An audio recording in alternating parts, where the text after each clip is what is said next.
It's all right. Tell me when you're ready. You good? I didn't want Fox to pay for all that gas money to get you up here. So everything's been really good. Guys are working hard. Coaches are working hard, getting a lot out of it. So, it's just another day for us, really. It's good to get out here in pads.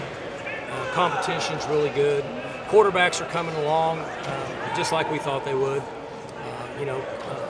Corn Dog's doing really well, and the other guys are rotating in, and they're doing really well for being new guys.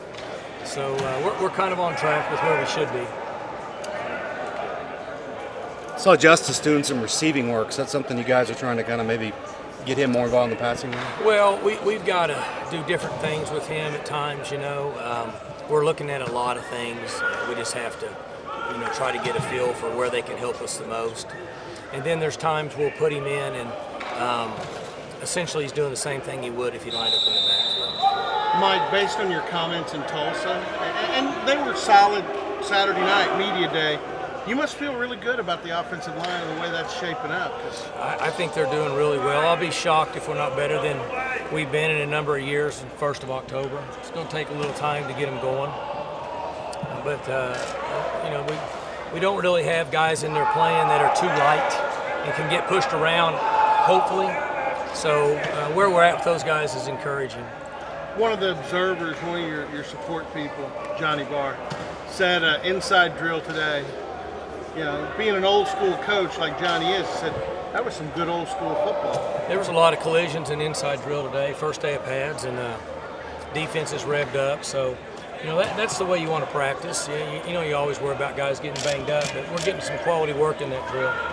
So you're observing the defense a little bit. I know you've been pretty good in your praise of Coach Knowles, but when it comes to the day in pads, what do you see out of him? What are you starting to like out of the defense? Well, I like where he's at. I like everything that we're doing. I like the cohesiveness of our unit. I like our schemes.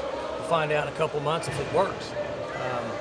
But he works hard and coaches hard every day in practice. Do you have benchmarks of what would be a successful season, whether that's points per game, points per possession, anything in that regard? No, you guys know how I feel about those statistics anyway. There's only one statistic that matters in defensive football, and it's forced turnovers and points allowed per possession.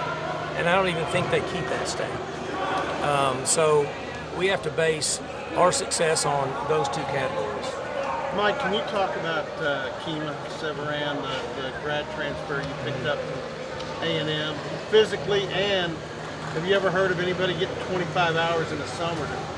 You got a lot of hours. Now it's incredible now what kids can do with online classes and things like that. But we're glad to have him. He seems to be very athletic. He's not able to wear pads yet. He's got an acclimatization period to go through, but we're hoping that he can give us some depth at that corner position.